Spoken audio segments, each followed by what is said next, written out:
our clubs are the ones that make decisions on players that they want to have on their roster. They make that individually. They make that in the best interest of their team. And that's something that we as the NFL take pride in. I think if a team decides that Colin Kaepernick or any other player can help their team win, that's what they'll do. Okay, Shannon, what is your reaction? Skip, you know I don't believe there's anyone that's been in the media that's been more supportive of Roger Goodell than I have. I've gone to bat for him on several occasions, but this is where I separate from him. He's got to miss me with this.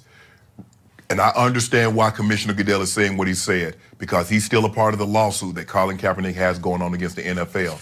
But it's hard for me to believe, Skip, and let me just name a few names.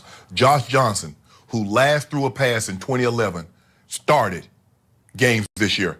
Mark Sanchez, Nathan Peterman, Matt Barkley, Cody Kessler.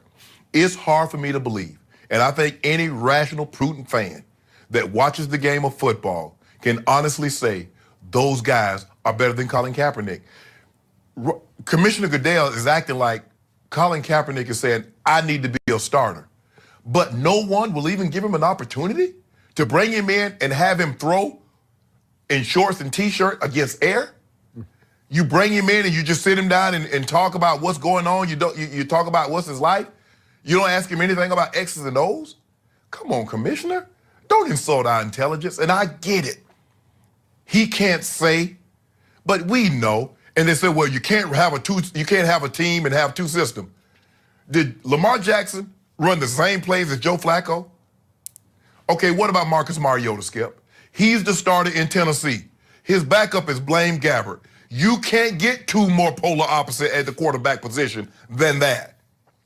Now, it was reported last May, Yahoo broke a story that the NFL ordered a focus group, and they asked him a lot of questions about Colin Kaepernick. And like a lot of things, Skip, in our society today in America, it came down racial lines. And I believe this is the reason, and the only reason, the NFL did not punish players that kneeled or did some type of gesture during the playing of the national anthem, because it came right down racial lines. The white America thought Colin Kaepernick and those that protested during the anthem should be punished. The blacks and the minorities didn't think that. The Republicans thought that Colin Kaepernick and those like Colin should be punished. Democrats did not. The millennials thought Colin Kaepernick was well within his right. Baby boomers said, hell nah. So what we're seeing, Skip, is that this is not about the team. They did their homework on this. And I believe this is one of the main reasons that they stood pat. Because, you know, you keep hearing the commissioner and some of the owners, our fans. But I think what they realize that they have black fans. And they buy member paraphernalia, and they go to games, and they buy hot dogs, and they support their teams just like their counterparts. And I believe this is the only reason that the NFL stood pat and didn't dole out punishment. But for Commissioner Goodell to stand up there and look into a camera and speak into a mic and say teams are basing their decision solely on who can help them win games, he's being disingenuous. As you know, I'm a baby boomer who said hell yes to Colin Kaepernick. Was I surprised by what the commissioner said? Yeah, no, I was not. This has become the annual right of his State of the Union. He gets asked, it almost feels like a planted question about Colin Kaepernick, and he gives the same answer. Don't blame me. Don't look at me. It's the teams. If they don't want him. Skip, before you go any further, think about it. We've had 3 Super Bowls since Colin Kaepernick has last played. Yep. This is going to be a continuing theme, Skip. Good. Yeah. Like it. Right. And yet, I know what the teams will say. Well,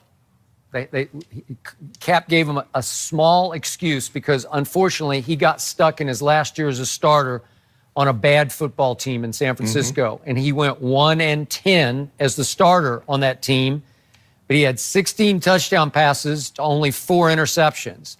And I raved that year, 2016, it was our first year here on Undisputed, about the game he played at Miami They lost it 31-24 at the end, but he was great. He had a QBR of 82 that day, threw for 296 and 3 touchdowns, and ran it for 113 yards. He looked like Colin Kaepernick to me. He looked like that guy who came one controversial pass from winning a Super Bowl.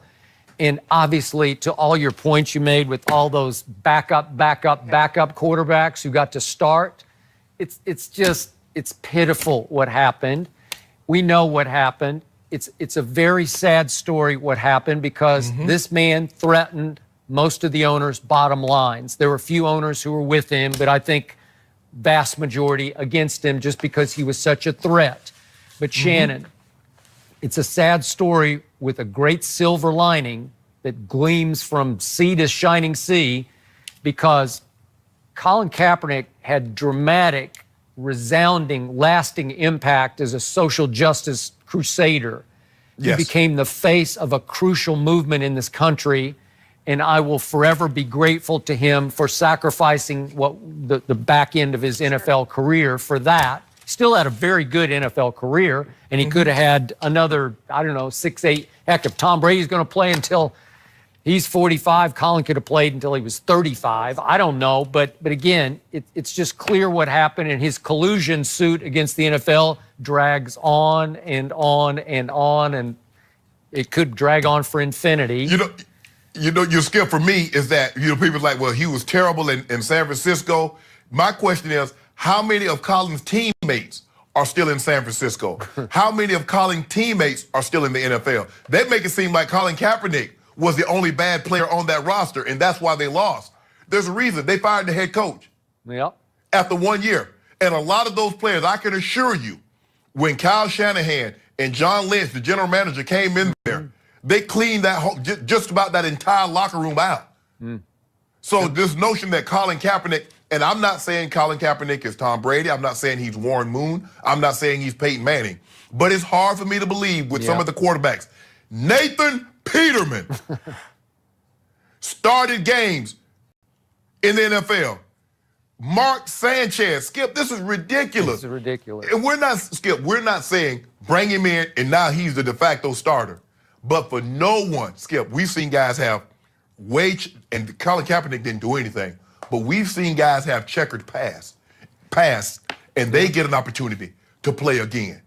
And that's and all I'm saying is that you're not going to bring the guy in and just let him throw against the air to see, we brought him in, but we don't think he have it anymore. But you saying that from a distance. You haven't even brought the guy in. You haven't even brought him in to talk X's and O's and put him up on the whiteboard. And I will finish this off with one quick trivia note. That year that Colin was the starter in San Francisco, 2016, he did win one game. Guess where it was? Here in Los Angeles against the Rams, coached by Jeff Fisher, quarterback by Jared Goff, who threw for a grand total of 90 yards in that game and lost to Colin Kaepernick, just for point of order. Wow. Well, it is shocking when you list off all those names, Shannon.